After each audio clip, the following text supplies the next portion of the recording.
आचार्य प्रवर कुंद कुंद स्वामी समय शब्द की व्याख्या कर रहे हैं। समय सार के कथन की प्रतिज्ञा कर चुके हैं। समय शब्द जैसे भाव में वह शुद्ध पदार्थ की व्याख्या कर रहे हैं। पदार्थों में मूल तत्व आत्म तत्व है। उसके स्वरूप के प्रतिपादन में आचार्य प्रवर का कहना है कि अनार्य व्यक्ति यदि कोई है तो उसे अनार्य भाषा में ही समझाना पड़ेगा। इसका मतलब ये है कि व्यक्ति यदि व्यवहार का अभ्यासी है तो उसे व्यवहार के माध्यम से ही निश्चय की बात बतलाना पड़ेगी, तभी उसको समझ में आएगी। क्योंकि निश्चय से उसका सीधा सीधा परिचय नहीं है। और यह बात आवश्यक भी होती है कि जो जिस भाषा का ज्ञाता होता है उसे उसी भाषा में समझाना चाहिए। भाषा भावों को प्रेषित करने का एक माध्यम बनती है। निश्चय की शुद्ध तत्व की बात बताने के लिए व्यवहारिक बिंदुओं का आलंबन लेना ही पड़ेगा। व्यवहार के संदर्भों को जोड़ना ही पड़ेगा। उद्देश्य व्यवहार में रमाने का नहीं है, उद्देश्य तो निश्चय में जमाने का है। निश्चय में आप जम जाओ, उद्देश्य तो ये है। लेकिन निश्चय में जमाने के लिए इस जमाने को व्यवहार में समझाना पड़ता है। क्या कहा? हाँ, इस जमाने को व्यवहार में समझाना पड़ता है। हाँ, इस जमाने को जमाना, हाँ, शब्दों पर ध्यान देना पड़ेगा। व्यवहार में रमाना नहीं है। उद्देश्य हमारा निश्चय की ओर ले जाने का है, व्यवहार में किसी भव्यात्मा को रमाने का नहीं है। लेकिन उस निश्चय में जमाने के लिए इस जमाने में रहने वाले संसारी प्राणियों को व्यवहार के माध्यम से ही समझाना पड़ेगा। और व्यवहार में यदि वो समझ जाएगा तो निश्चय में जम भी जाएगा। ये मूल प्रयोजन आचार्यों का रहा है। यहाँ पर जिन गाथाओं की व्याख्या होनी है उन गाथाओं में श्रुत केवली का संदर्भ जुड़ा है। और श्रुत केवली का संदर्भ इसलिए जुड़ा है कि आचार्य प्रवर ने इस बात को स्वीकार किया है कि मैं जिस समय सार का कथन करने को जा रहा हूं वो समय सार श्रुत केवलियों ने कहा है। यथार्थ में तो तीर्थंकर भगवंतों की देशना होती है, गणधर उसे आगे बढ़ाते हैं। आचार्य प्रणीत परंपरा आचार्यों से बात आगे बढ़ती है। फिर भी आचार्य प्रवर ने यदि श्रुत केवली शब्द कहा है तो इसका अभिप्राय ये है कि साक्षात हमारे को जो ज्ञान मिला है, परंपरा से तो तीर्थंकर ही हैं, लेकिन साक्षात शिष्य और गुरु के रूप में जो ज्ञान मिला है वो श्रुत केवलियों से परंपरा जुड़ती है। अंतिम श्रुत केवली भद्र बाहु रहे। श्रुत केवलियों की चर्चा में यह पहले स्पष्ट समझना पड़ता है कि केवली भगवान और श्रुत केवली में अंतर होता है। केवली भगवान अरहंत अवस्था में होते हैं, उनके घातीय कर्म नष्ट होते हैं, उन्हें उसी भाव से निर्वाण की प्राप्ति होती है। लेकिन श्रुत केवलियों के साथ ऐसा नहीं है। श्रुत केवली छद्मस्त अवस्था में रहते हैं, उनकी अवस्था अरहंत की नहीं मानी जाती है। उनके सभी आठों कर्म मौजूद रहते हैं। हाँ, ये बात अलग है कि वही श्रुत केवली यदि उनका पुरुषार्थ जगे, शुद्धोपयोग की भूमिका बनते बनते शुक्ल ध्यान की स्थिति बने, तो है भी अपने घातीय कर्म क्षय करके केवल अज्ञानी अरहंत बन सकते हैं। अरहंत बनेंगे तो निर्वाण होगा। और श्रुत केवली होकर के भी यदि उनके घातीय कर्म क्षय नहीं हो पाए, तो फिर उस भाव में उनकी समाधि होगी, और समाधि से स्वर्ग की प्राप्ति, स्वर्ग में जाना होता है। ऐसे केवली और श्रुत केवलियों का अंतर समझते हुए उनके ज्ञान का अंतर ये है कि केवलियों को जितना ज्ञान कर्म क्षय होने के कारण प्रत्यक्ष हुआ करता है, उतना ही ज्ञान श्रुत केवलियों के लिए श्रद्धानात्मक द्वादशांग वाणी का परोक्ष रूप में हुआ करता है।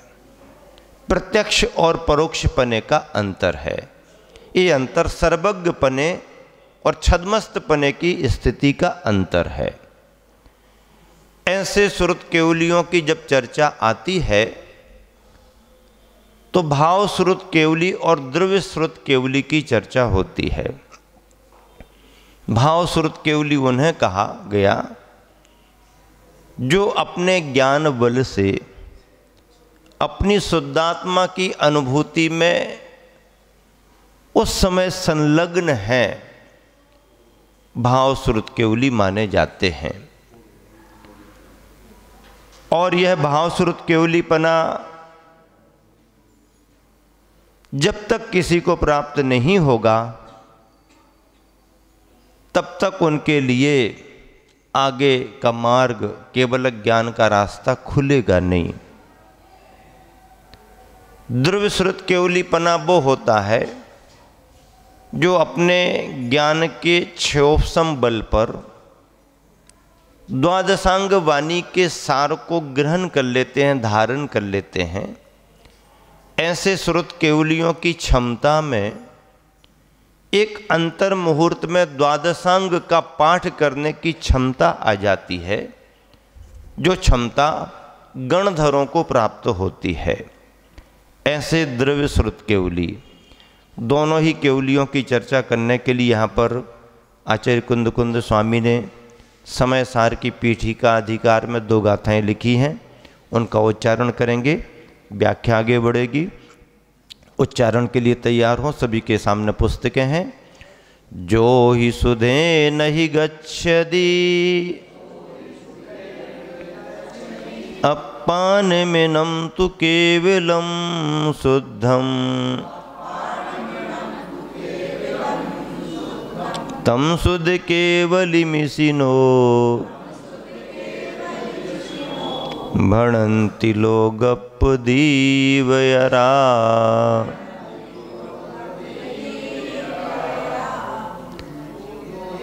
जो ही सुधे नहीं गच्छति अपानमिनं तु केवलं शुद्धं तं शुद्ध केवलिमिषिनो भणन्ति लोगपदीवयरा। जो शुद्ध नानं सौवं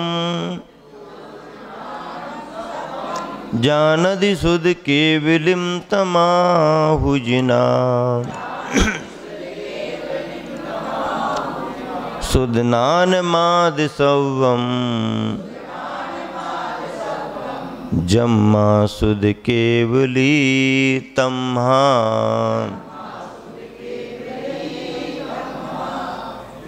जो शुद्ध नानम सौवं जानदि शुद्ध केवलिं तमाहुजिना। सो सुद बम जम्मा सुद केवली तम्हा।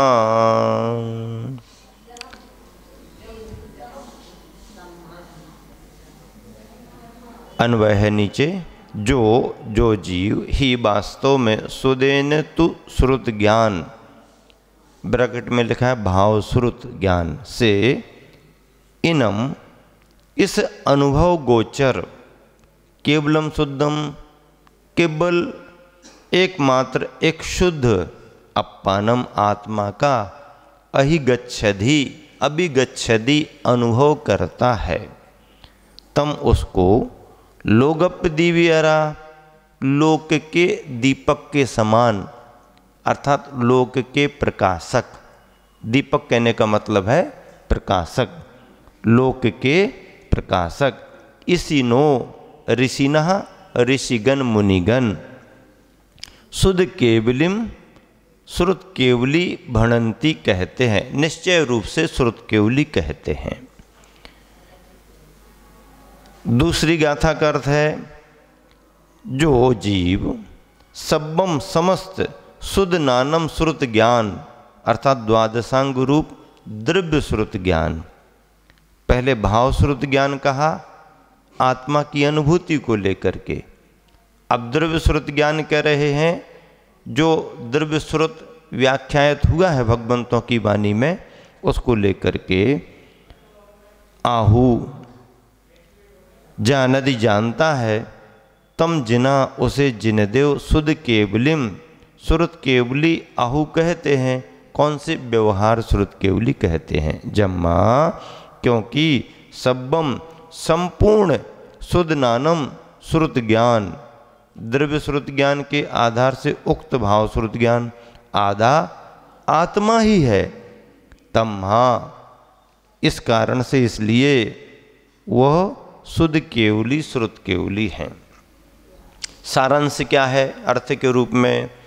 जो द्वादशांग श्रुत ज्ञान के द्वारा, द्वादशांग श्रुत ज्ञान के द्वारा केवल अपनी शुद्ध आत्मा को अपने अनुभव में लाता है, जो साधक, जो ज्ञानी, जो भव्यात्मा द्वादशांग श्रुत ज्ञान के द्वारा, द्वादशांग श्रुत ज्ञान जिनवाणी का सार, उस श्रुत ज्ञान के द्वारा केवल अपनी शुद्ध आत्मा को अपने अनुभव में लाता है।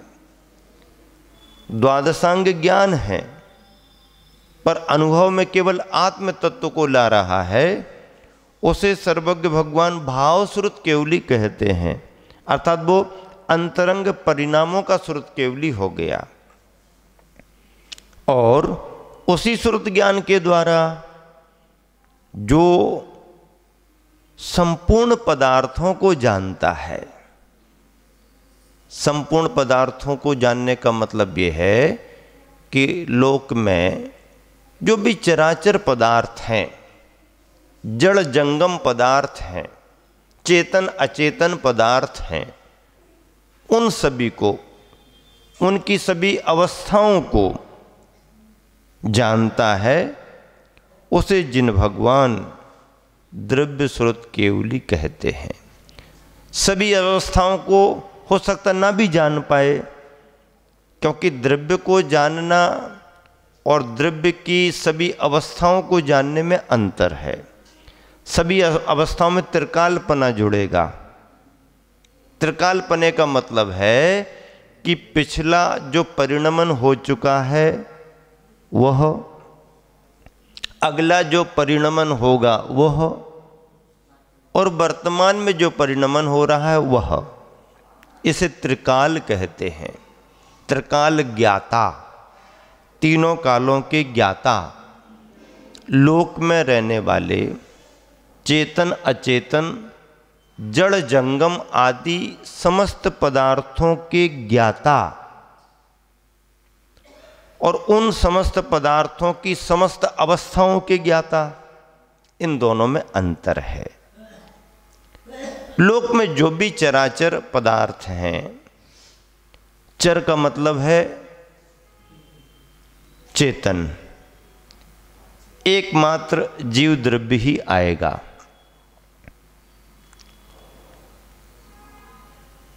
अचर का मतलब है अचेतन, जड़।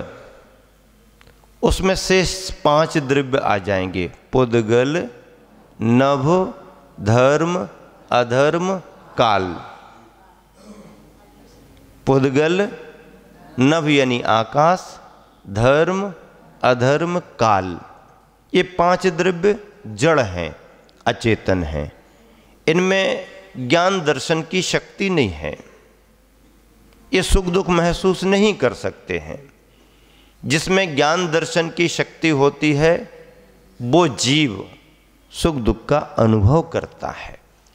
मुक्ति की प्राप्ति उसी जीव द्रव्य को होती है। जीव द्रव्य में भी उस जीव द्रव्य को होगी जो उपादान में भव्यत्व भाव को लिए हुए है।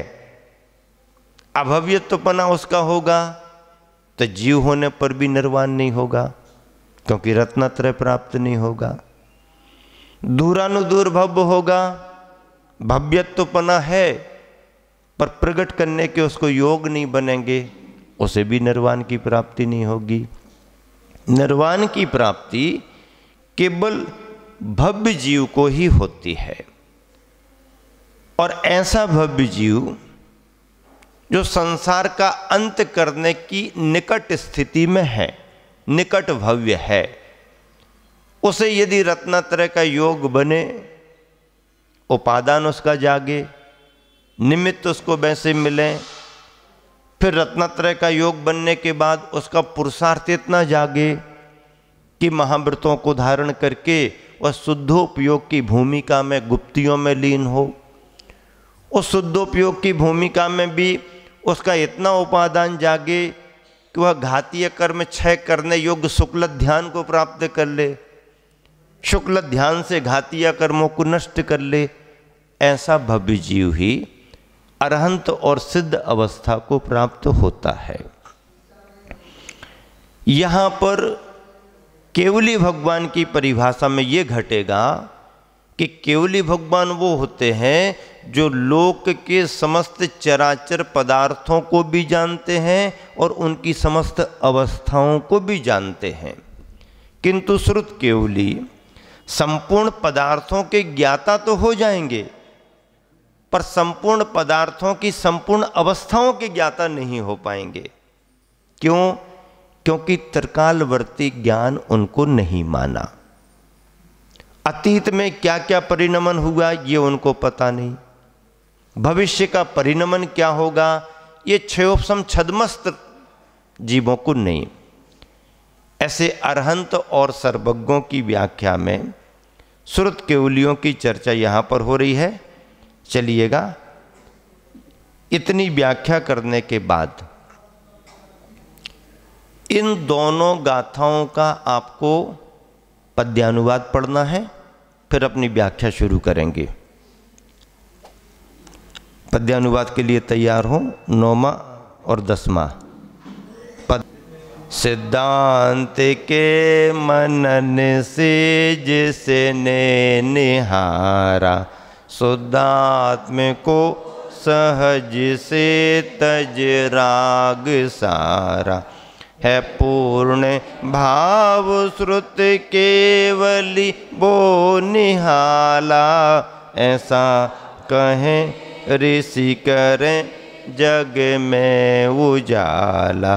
जाना समस्त श्रुत को श्रुत केवली है, ऐसे महेश कहते जिन केवली हैं। औचित्य ज्ञानमय आत्म है सदी से, है बंद द्रव्य श्रुत केवली वो इसी से। सिद्धांत के मनन से जिसने निहारा, किसका मनन किया? सिद्धांत का। मनन का अर्थ क्या होता है? मनन मंथन करना, चिंतन करना। आगम शब्द आता है आगम का अर्थ क्या जानते आप?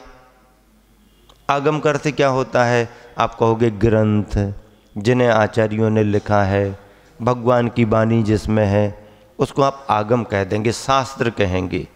पर आगम शब्द का अर्थ यदि अपन निकालें तो आगम शब्द क्या कह रहा है? आप्त कथित, गणधर रचित, माँ मनन करें मुनिराज। क्या समझ में आ गया? आप्त कथित भगवंतों ने कहा है, हमने तुमने कहा होता तो इतनी प्रामाणिकता नहीं बनती, हम छद्मस्त हैं। भगवंतों ने कहा, और भगवंतों ने भी कब कहा? जब उनको केवल ज्ञान हो गया। इसलिए आप परंपरा को समझते हैं, तीर्थंकर होकर के भी जब दीक्षा लेते हैं तब मौन धारण कर लेते हैं, उपदेश ही नहीं देते। हमारे तुम्हारे की बात तो छोड़ो, तीर्थंकर जो पंच कल्याणकों के अधिपति हैं, स्वधर्मेंद्र साक्षी है, कल्याणक घटित हो रहे हैं, पर ऐसे तीर्थंकर भी जब मुनि दीक्षा धारण करते हैं तो उसी समय अखंड मौन धारण कर लेते हैं, किसी को कुछ समझाते नहीं हैं, किसी को यह भी नहीं बताते हैं कि मैं इस निर्ग्रंथ मार्ग को क्यों स्वीकार कर रहा हूं।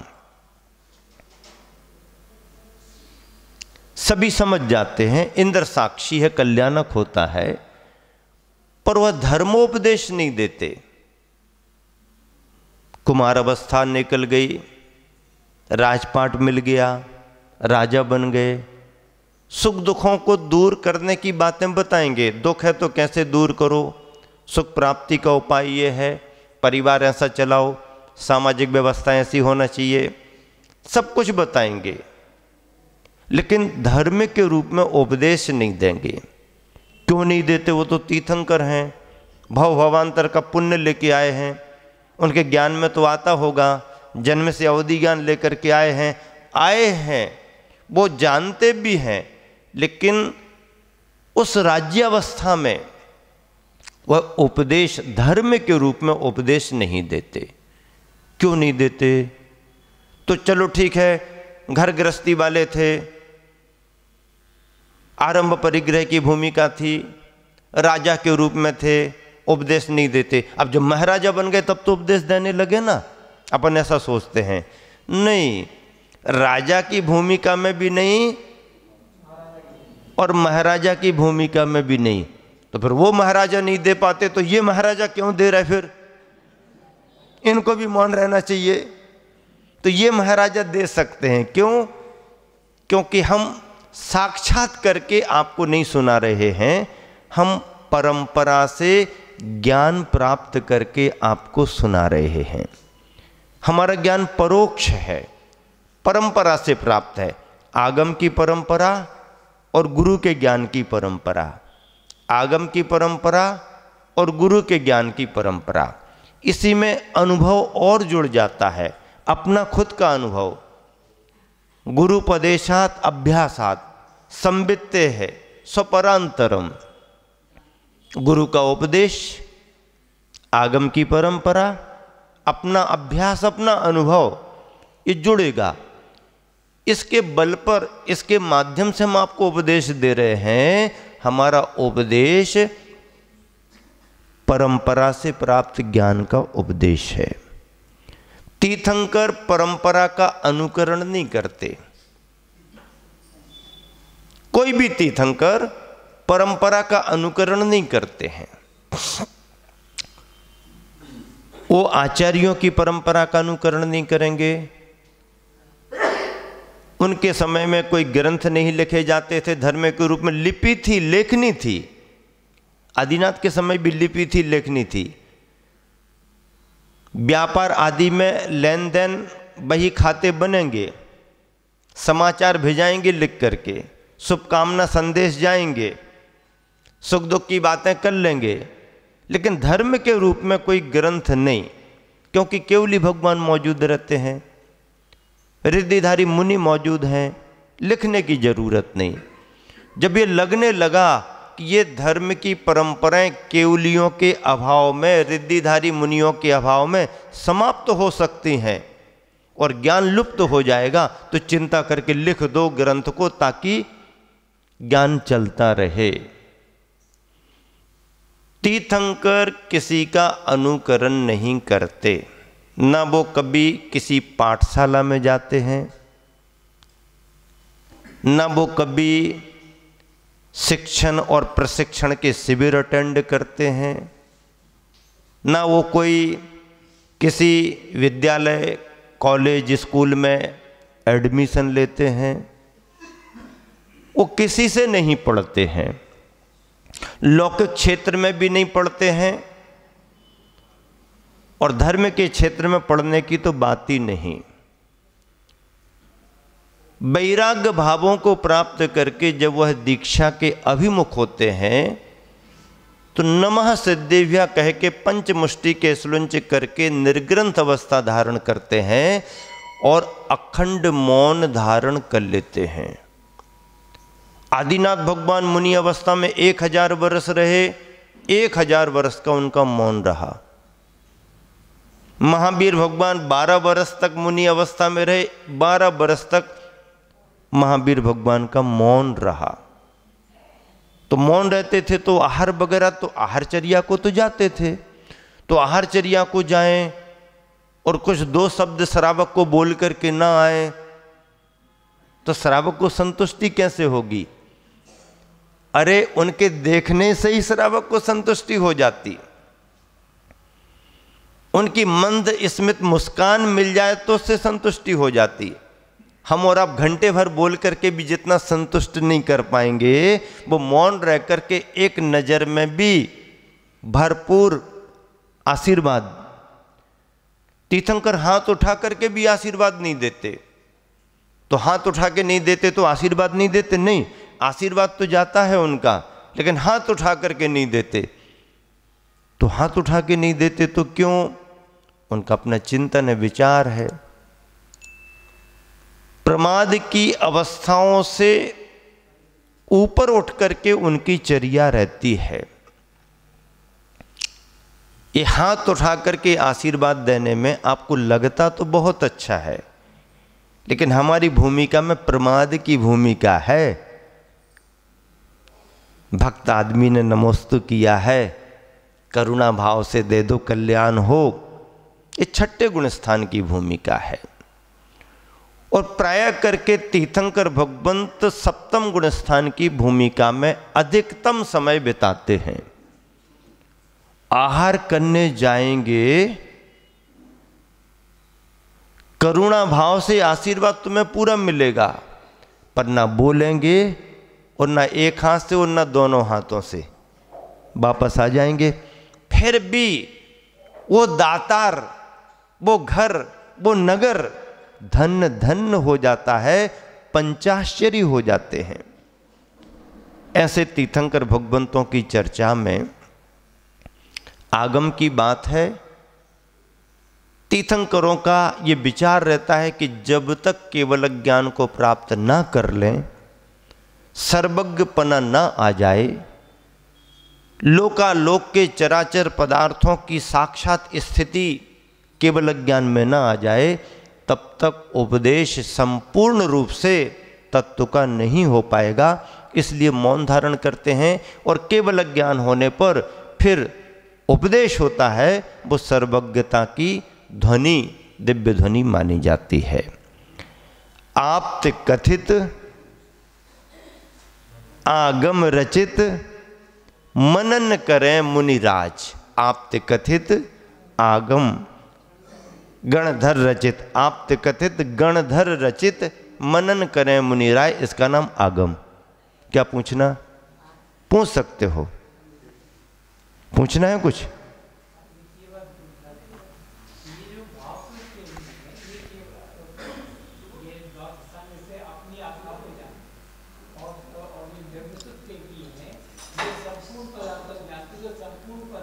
समझ गए। देखिए भाव श्रुत केवली का मतलब ये है कि भाव श्रुत केवली अपने ज्ञान बल से अपनी आत्मा को जानते हैं और आत्मा में ही सारा ज्ञान है, इसलिए वो भाव श्रुत केवली हो गए। अष्ट प्रवचनिका मात्र में भी भाव श्रुत केवली हो जाएंगे। जिनको ज्ञानावरणी कर्म का क्षयोपशम नहीं है, उतना विस्तृत विषय ज्ञान लोकालोक के पदार्थों का नहीं है, केवल भाव रूप में अष्ट प्रवचन मात्रिका, 5 समितियां और 3 गुप्तियां, इतना मात्र क्षयोपशम होने पर भी वह भाव भासना में अपनी आत्मा का अनुभव करते हुए भाव श्रुत केवलित्व को प्राप्त हो जाएंगे। किंतु दुर्श्रुत केवलित्व में ज्ञानावरणी कर्म का क्षयोपशम होने के कारण वह जो उनके क्षयोपशम में द्वादशांग वाणी के रूप में जो सार आएगा, उस सार से लोक के संपूर्ण पदार्थों को जान लेते हैं। इसका सारांश ये है। इस तरह से एक बार पुनः जो द्वादशांग श्रुत ज्ञान के द्वारा केवल अपनी शुद्ध आत्मा को अपने अनुभव में लाता है, द्वादशांग श्रुत ज्ञान तो बड़ा है, लेकिन सार उसका अष्ट प्रवचन मात्रिका में भी भाव श्रुत केवली पने के रूप में है। ऐसे उस भाव श्रुत केवली के उसे सर्वज्ञ भगवान ने भाव श्रुत केवली कहा, और उसी श्रुत ज्ञान के द्वारा जो संपूर्ण पदार्थों को जानता उसे जिन भगवान द्रव्य श्रुत केवली कहते हैं। इतना ही आज विषय रखा जाएगा। टीका में आचार्य जयसेन स्वामी महाराज जी ने भी बहुत अच्छी बात इसी को निश्चय श्रुत केवली और व्यवहार श्रुत केवली के रूप में स्पष्ट की है। व्यवहार श्रुत केवली द्रव्य श्रुत केवली और निश्चय श्रुत केवली भाव श्रुत केवली माने गए हैं। इसी में अमृतचंद्र स्वामी महाराज जी की एक गाथा जो गुरुवर आचार्य ने पद्यानुवाद में की है, ऊपर पद है, एक साथ मिलकर के 4 पंक्तियां पढ़ेंगे। थोड़ी चर्चा आज के विषय से जुड़ी हुई और करेंगे, फिर आगे।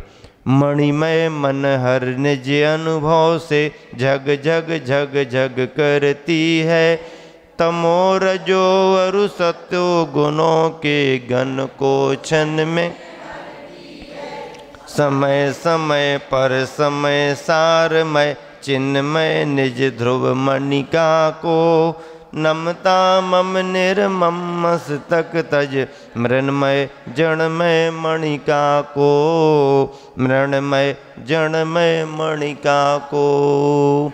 समय सार ग्रंथ में जो गाथाएं आई हैं उन्हें आचार्य अमृतचंद्र महाराज जी ने आत्मख्याति टीका के माध्यम से और आचार्य जयसेन स्वामी ने तात्पर्यवृत्ति टीका नाम से स्पष्ट किया है। आचार्य जयसेन महाराज जी की टीका में सरलीकरण है, एक एक पदों को लेकर के पद खंडना के रूप में व्याख्या है और गुणस्थान पर व्याख्या होने से सरलता से बात समझ में आती है। अमृतचंद्र स्वामी आचार्य महाराज की टीका दंडान्वय टीका मानी गई है। लंबे लंबे वाक्य होने से सरलता से समझ में नहीं आती है। जयसेन स्वामी महाराज की टीका खंडान्वय टीका, पद खंडना के रूप में एक एक पद को लेकर के व्याख्या है, आसानी से सभी को समझ में आती है। दोनों टीकाओं का माध्यम बना करके हम और आप सभी जन स्वाध्याय करते हैं। गुरुवर आचार्य ने समय सार का जो पद्यानुवाद किया है उसे भी अपन यहाँ पर स्वाध्याय में रखते हैं। यहाँ पर देखिए, जो भी जिन धर्म जिन शासन की प्रभावना चल रही है उसमें आचार्यों का, मुनियों का योगदान तो होता ही होता है, ग्रस्त श्रावक जनों का भी योगदान होता है। कल के दिन चंद्रपुर जिनालय में जन्म और तप कल्याणक के दिवस पर, चंद्रप्रभु पार्श्वनाथ भगवान के कल्याणकों के दिवस पर तीर्थ सुरक्षा की बात की थी। हम अपने द्वारा तीर्थों की सुरक्षा कैसे कर सकते हैं, तीर्थों का शुद्धिकरण हमारे तुम्हारे द्वारा कैसे बना रहे। हम यात्रा करें, खाने पीने का काम वहाँ पर ना हो, खास करके वहाँ पर लगी हुई दुकानों से हम कोई भी सामान ना खरीदें, अपना साथ में ले जाएं। क्षेत्र कमेटी के प्रबंध का जो सामान हो उसका उपयोग करें, और यदि कुछ हमारे द्वारा वहाँ पर कुछ वेस्टेज रहा उसे तुरंत उठा करके अपने साथ ला करके नीचे रखें। क्षेत्र की पवित्रता रहती है। समाज में संस्कार बनाए रखने के लिए बहुत बड़ी भूमिका मुनि संघ की तो होती है, श्रावक समुदाय की भी बड़ी भूमिका होती है, और श्रावक समुदाय में जागरूक कार्यकर्ताओं की और बड़ी भूमिका होती है। आज बहुत सारे युवा चमकते चेहरे वाले यहाँ पर दिखाई दे रहे हैं, और मैं उन युवाओं की हमेशा प्रशंसा करता हूँ जो युवा समाज सेवा में आगे बढ़ते हैं। विदिशा नगर वैसे भी समाज सेवी संगठनों के नाम पर प्रारंभ से ही प्रसिद्ध रहा है। यहाँ के बुजुर्गों ने समाज को संस्कारित करने के लिए बहुत अच्छे अच्छे आयाम सदैव किए हैं। परिणाम स्वरूप उदयगिरी को माध्यम बना करके एक बहुत बड़ा संस्थान संगठन यहाँ के आप सबके मार्गदर्शकों ने, समाज के प्रतिष्ठित लोगों ने, वरिष्ठ जनों ने सकल दिगंबर जैन समाज समिति के नाम से एक संपूर्ण समाज का संगठन तैयार किया। परिणाम सामाजिक संयोजना में, व्यक्ति के सुख दुखों में हमेशा भूमिका रहती है। ऐसे संगठन हमेशा समाज के लिए बहुत उपयोगी सिद्ध होते हैं। क्षेत्रों को लेकर के उदयगिरी न्यास की स्थापना हुई। उदयगिरी न्यास ने अपनी भूमिका के अनुसार बहुत कार्य आगे बढ़ाया। प्राणपन से विदिशा की समाज उदयगिरी क्षेत्र के लिए इसलिए समर्पित रही कि यहाँ पर शीतलनाथ भगवान के चार कल्याणकों का इतिहास जुड़ा हुआ है। पहले इकाई के रूप में, छोटे रूप में सभी ने काम किया। गुरुवर आचार्य श्री का बहुत बड़ा आशीर्वाद मिला, तो वही न्यास शीतल धाम के ट्रस्ट के नाम से एक बहुत बड़ा न्यास बन गया। प्रारंभ में 50 परिवार, 50 व्यक्ति उसके लिए समर्पित रहे। 51 परिवार, 51 व्यक्ति। आज संस्थान को देख करके न्यास के विस्तार की बहुत बड़ी आवश्यकता समाज को महसूस हुई है, हो रही है। गुरुवर आचार्य श्री का आशीर्वाद लेकर के उन सभी ट्रस्टियों ने अपने विशेष भावपूर्वक उदारता का परिचय देते हुए ट्रस्ट के विस्तार का एक शुभारंभ कर दिया है।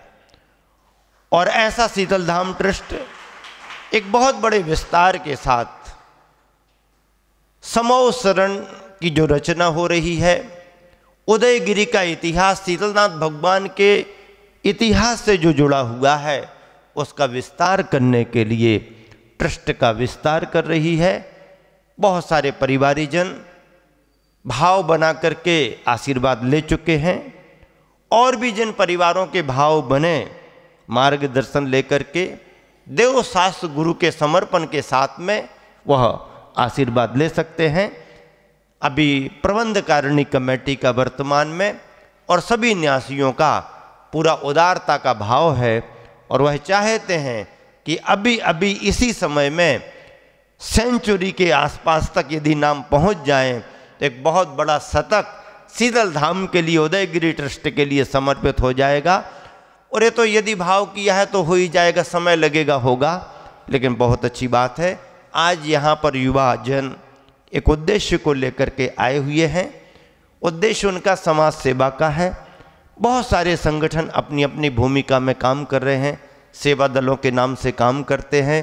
फूलों से मुस्कान है, मुख तेज सूर्य जैसा, शब्दों में कैसे है होगा वर्णन, समता सागर जी मुनिराज का।